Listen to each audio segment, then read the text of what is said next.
Whenever Kendrick Lamar releases anything, such as his new song, Watch the Party Die, whenever he does anything, we have the tendency to sort of look really deep and assume there's some kind of deeper meaning.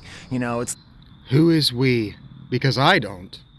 I assume that Kendrick Lamar is as shallow as every other rapper and has absolutely nothing of any relevance to say to anyone but irrelevant people. Professor Sky's record review, Kendrick's Manichaean Struggle for the Soul of Hip-Hop. So this video, this video is the top video suggesting my work. 8 people have come to me from this video. So I thought to myself, well, I'll see what people are watching before they watch me, and why they're not sticking around, I guess. And, wow, Manichaean Struggle. So he's trying to say that Kendrick Lamar isn't just the modern... This is insane. You will not have heard anyone ever say this before. But he's not just the Moses, the modern Moses of the American Black Jewish community. He's Mani. Do you know who the Manichees were? You know that they were a pre-Christian, pre-Gnostic cult, and that St. Augustine was a Manichee before he was a Christian, right? This fucking guy is trying to say that Kendrick Lamar is lower on the intellectual totem pole than St. Augustine, writer of City of God and one of the most formational thinkers in Western civilization. He's saying that Kendrick Lamar is on that level. Kendrick fucking Lamar? No. No.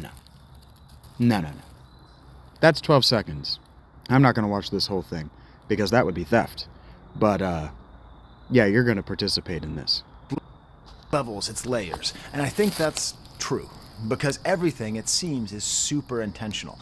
Now, the last video I did on him was just a couple days ago. Everything seems super intentional and Kendrick Lamar? Give me a fucking break. Kendrick Lamar is the guy that just got into a hip-hop battle with fucking Drake, right?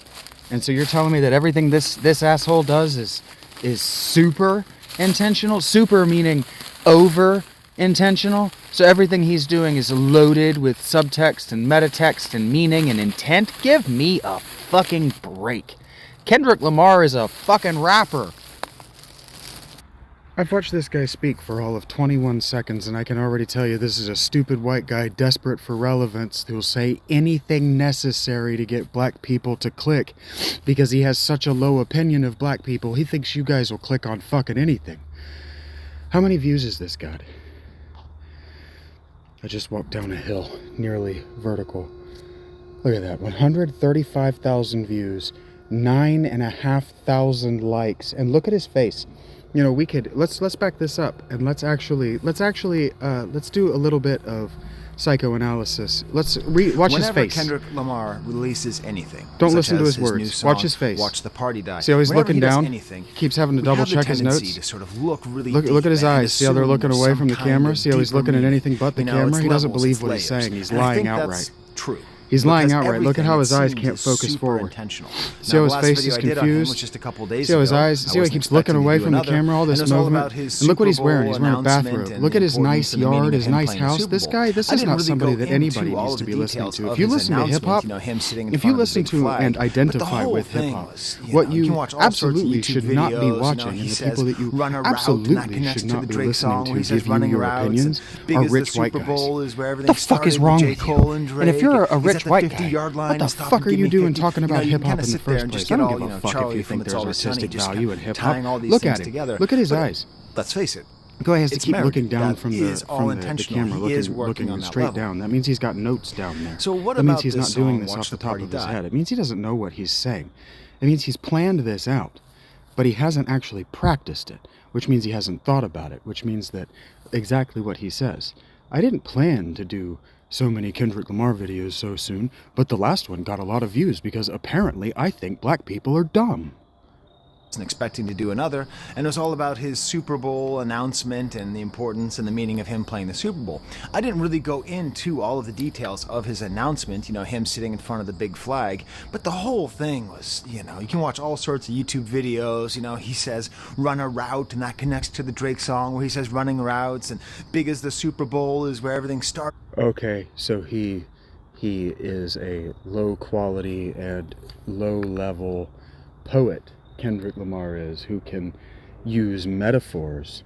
Wow, I'm very impressed with his ability to wordsmith. He can make metaphors. He can target an audience with his music. Oh my God, what a huge barrier to get over for other artists. With J. Cole and Drake, and he's at the 50-yard line and stop and give me 50. Oh, now he's working with Drake. You can kind of sit there and just get all, Charlie from It's Always Sunny, just kind of tying all these things together. But of course Kendrick Lamar is working with Drake. Why wouldn't he be working with Drake? He only spent the summer generating millions of dollars of revenue, destroying Drake's career.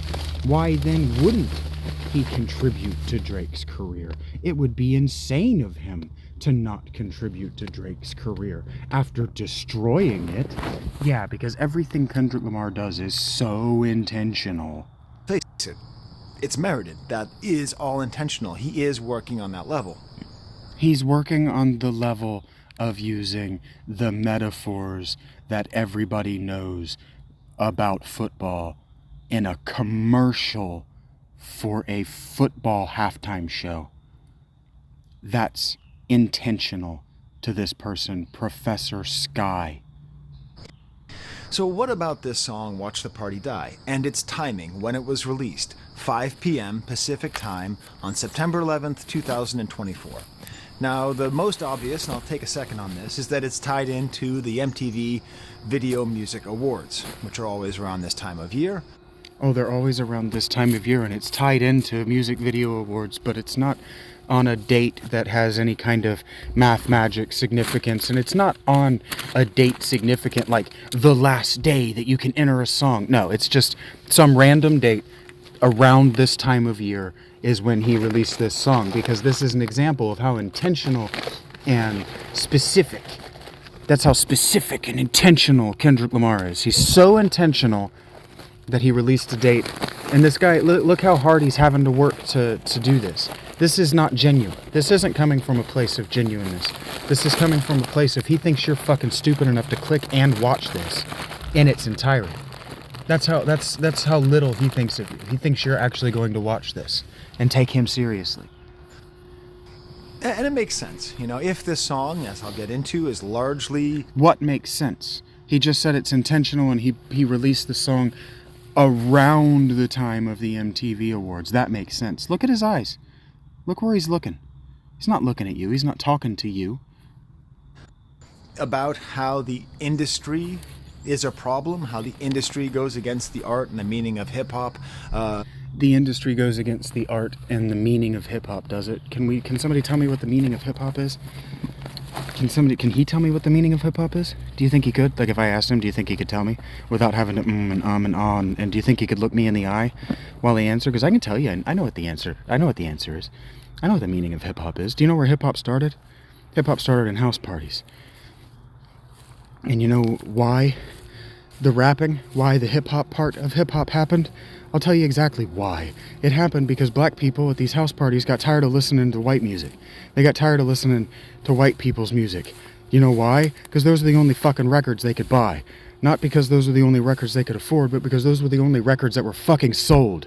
You had to work so fucking hard to get black people music in the 70s and 80s that the only way you really got to hear it was live. You can learn all of this. I learned this by listening to Mark Maron talk about the producers that made black people music a thing, who explained that Nat King Cole actually wasn't a bad person, that Elvis actually was doing a service to music by performing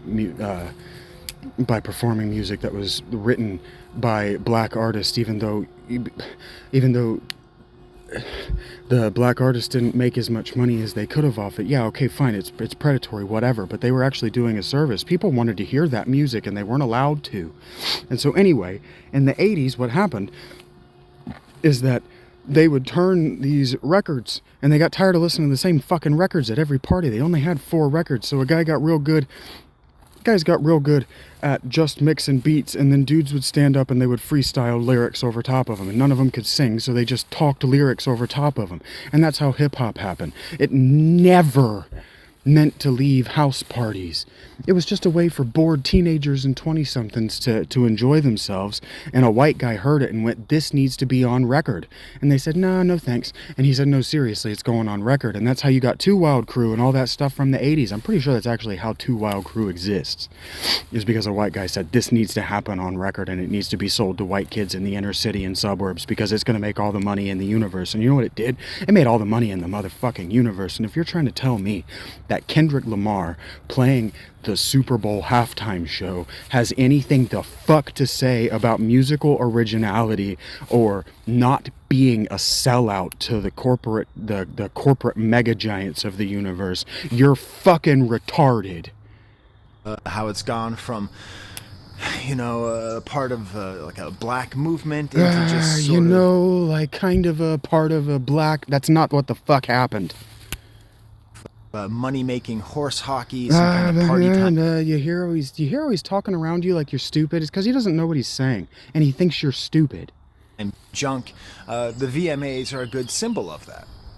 Are the VMAs a good symbol of that? That hip-hop has won every award for the last 30 years? Radical roots of this art form and just Are you fucking kidding me? Are you fucking kidding me? Are you fucking kidding me that the VMAs are somehow representative of black people not being allowed to participate in music? Are you fucking kidding me?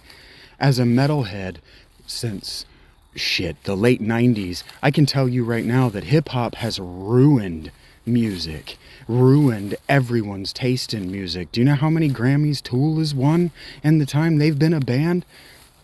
Not enough. They sure as fuck didn't win. Have you ever tried to see what the Grammys even look like? If you're a fan of a metal act and you loved one of their records and you want to see it get acclaimed by awards ceremonies, metal acts don't even get mentioned. You want to tell me that black people are treated different in the music industry now? You're out of your fucking mind. No one remembers 50 Cent. None of you remember the history associated with this junk music you listen to. You just make shit up, and that's just okay. It went from this sort of like a black movement thing. Are you kidding me? The Beastie Boys were the biggest hip-hop group in the motherfucking 80s, and they didn't look anything remotely black. Money, and more money. Made it about a party. Made it about fun. They didn't make it about party. It started in house parties. Thinking about like this whole idea about the party dying. And of course, hip-hop has always been a party. You can't kill the party in hip-hop. But remember... Can he have something other to say than the title of the song, please? Can he reference a line from the song? This is Professor Sky's record review. Could he please have organized this like an essay or have something to say? Know what he's talking about? He's going to go for an hour, 61, almost 62 minutes. And look at him. He doesn't even know what he's saying. That smile right there is I don't really know what I'm talking about, but I'm going to make this work because people are dumb enough to watch it. It's about who is partying and why. The reason that... Did you see how he just looked off like that? It's because he doesn't know what he's talking about. His brain just asked him, is it? And he didn't have an answer for his own brain. Is it about who's killing the party and why or whatever the fuck you just said? Is it? Is it? Because this summer the hip-hop party seemed pretty fucking jumpin', Kendrick. Hip-hop started as a party is because of where it was made, in the Bronx, in the mid-70s. A place which was literally a punchline throughout the rest of the country. No. Okay, it's a party because it was made in a place that's a punchline? No, he's wrong. Look at his eyes. Look at his eyes. He can't look at you. He has to keep looking away. He has to keep looking off to the side like, do I even know what I'm saying? No, you don't know what you're saying.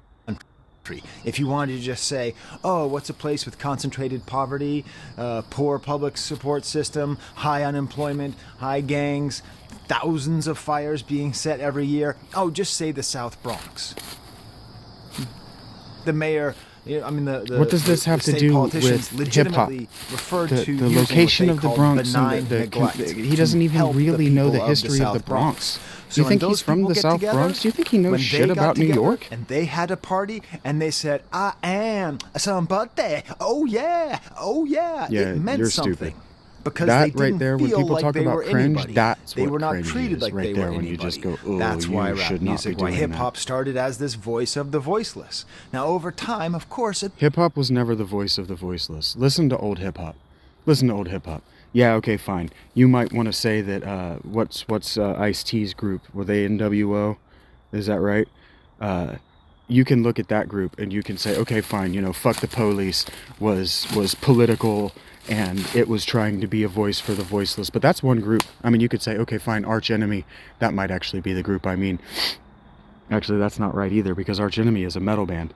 Public Enemy. You might say, okay, fine, they were being political, but you know what they thought they were being? Not that. They didn't think they were being a voice for the voiceless. They were just saying shit that young people say in front of a microphone in the 90s, the 70s, and 80s, because you can get away with it. Are you fucking kidding me? Listen to those songs. They're about drugs, they're about whores, they're about doing crime. They're absolutely nothing whatsoever. You fucking kidding me? You ain't nothing but a bitch to me? You're telling me that's about giving a voice to the voiceless? Are you fucking kidding me? Tupac's work? All that was about giving a voice to the voiceless? Biggie was about giving a voice to the voiceless? Are you fucking kidding me? How fucking stupid are you? That had nothing to do with giving a voice to the voiceless. It had everything to do with, we're gonna make money about talking about drugs. You fucking kidding me? Why is Snoop Dogg famous? It has absolutely nothing to do with his music. You know one song, Gin and Juice, and what the fuck is that song about? It's about getting drunk and smoking blunts. What the fuck are you talking about? What the fuck are you talking about? Became a party for everybody. Everybody's It wasn't for everybody. It wasn't for everybody. Listen to Yeezy talk about rap. Who does Yeezy write all of his music for? You listen to Yeezy, they'll pull him up. You'll pull Lil Wayne up on interviews, and they'll try to be like, hey, Lil Wayne, talk shit about white people. And he's like, I got nothing bad to say about white people. They're the only motherfuckers who buy tickets to my shows. They're the only motherfuckers who buy my records. What are you fucking talking about? Voice for the voiceless. Let me say, everybody is at the party. I don't know who's invited or who's not. And it makes sense that at this point... Is he quoting lyrics? And why don't we know that he's quoting lyrics? Why isn't he treating this like he's a professor? Where we're at with rap music and hip-hop. We have to think about this loss. I mean, hell, we've been thinking about this loss for decades. What loss? Some people look at hip-hop... Loss? Hip-hop is the only genre of music making money that's not the country that's talking about beers, trucks, and girls. And all of it's got hip-hop in it, too. If you're looking to cry or think about life, don't listen to hip-hop. Right. You should listen to hip-hop whenever you're trying to have a good time and stay in a positive mood, because it's fun. Hip-hop is important because it brings people together in a beautiful and happy way. I really hope he's being ironic. I was just quoting Post Malone. I'm not done with you by damn sight, Post Malone. He's become my Drake. But listen, Post Malone. I went off on him last week in a video, one of my negative videos. I don't do a lot of them, but I thought it was important. And I went off on him as a symbol of not just being a culture vulture, but as someone who uses hip-hop and doesn't... Are you fucking kidding me? This guy accused somebody of being a culture vulture when he titled this video Kendrick's Manichaean Struggle for the Soul of Hip-Hop. Not only is he stealing an entire religious community's culture by using the term Manichaean struggle, he's a fucking white guy yelling at a white guy for stealing black culture. This motherfucker is wearing a fucking bathrobe and talking about Kendrick Lamar on his porch in his multi-million-dollar estate. Are you fucking kidding me?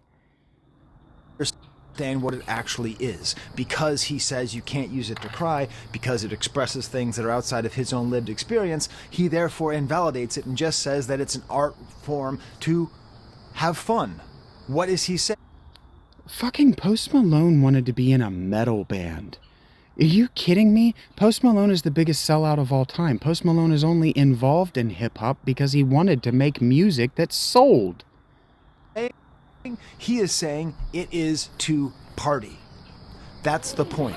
That's the party that needs to die. Stripping hip-hop of its true, original meaning and turning it into a thing for just about anybody to have fun. Explain to me what the original meaning was, if the original meaning wasn't what I've told you. House parties. Are you fucking kidding me? That the Beastie Boys?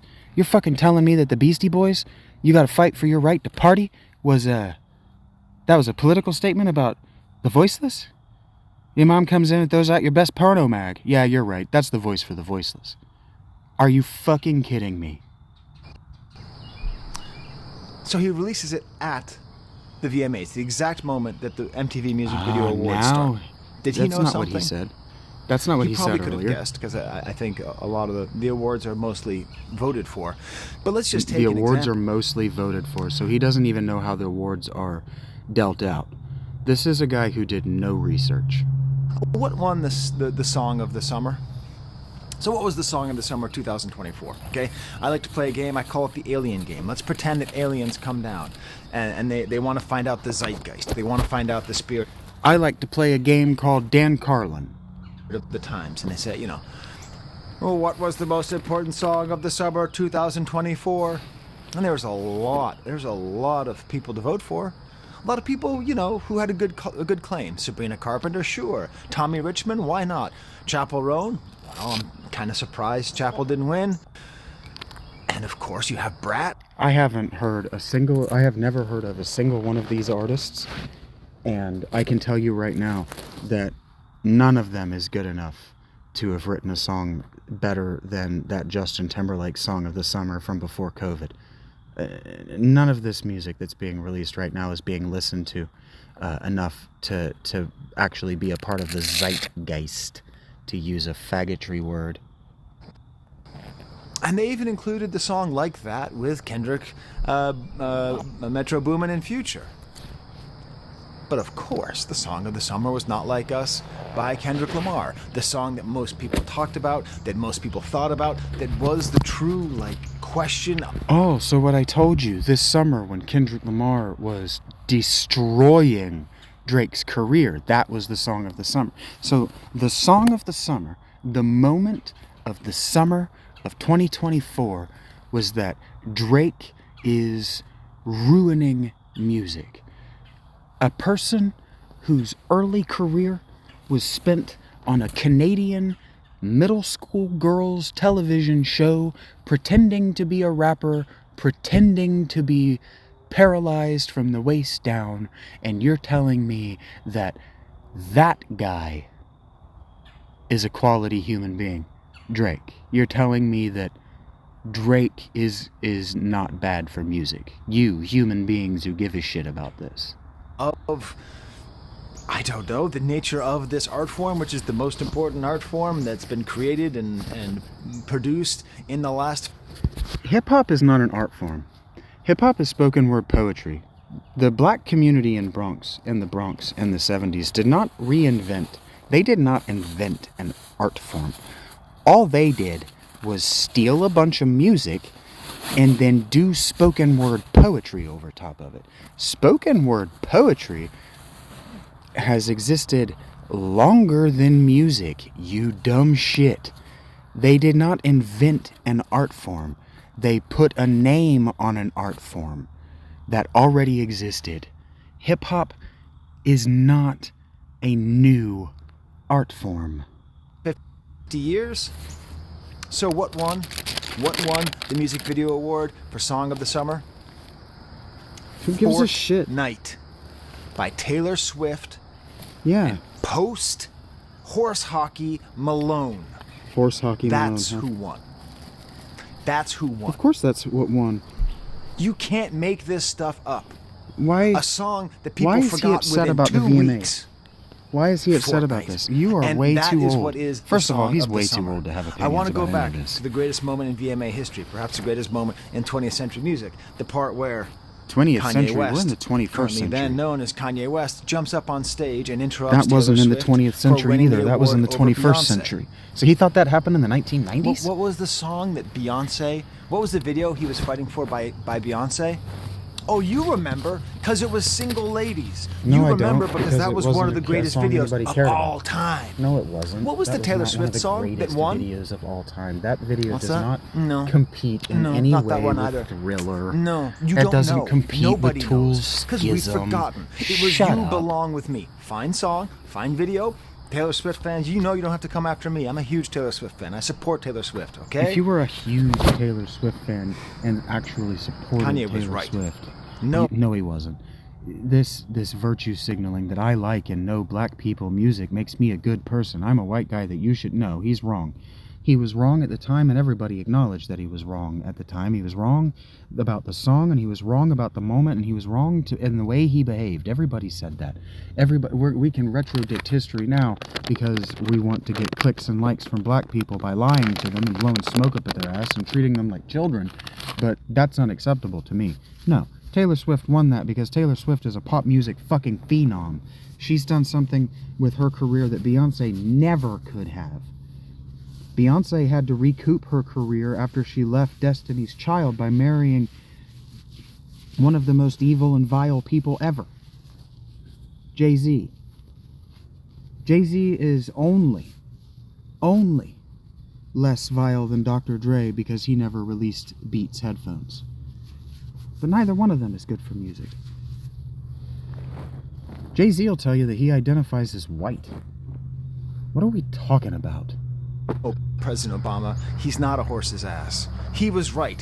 He was right to get up there and do that and to make this claim about what is happening in American culture. He was right to point out, however drunkenly, the racism that is going on in that selection. Racism going on in that selection. So, what is this song? Everybody likes Taylor On one Swift. degree, you could say it's Kendrick seeing the future, knowing that he's going to lose, When you talk knowing about that rap is going to lose, knowing that Eminem and Taylor Rap Swift is going to are going to lose. sweep everything. Is he telling me that he thinks that Mastodon's new record has a chance, or that Catatonia's new record has a chance, or that any metal band has a chance? You don't compete with Taylor Swift.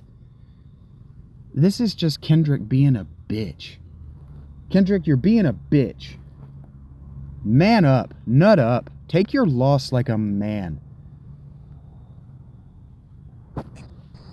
And releasing the song at the exact time.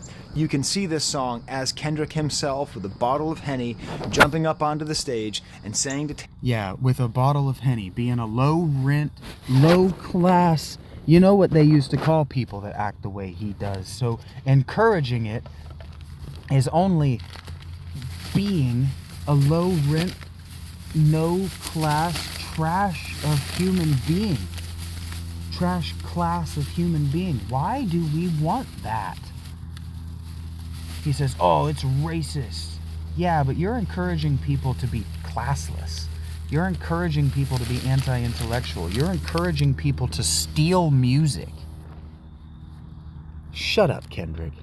Taylor and Post Malone, I'm gonna let you finish. But that's not my point. That's not why you clicked on this video.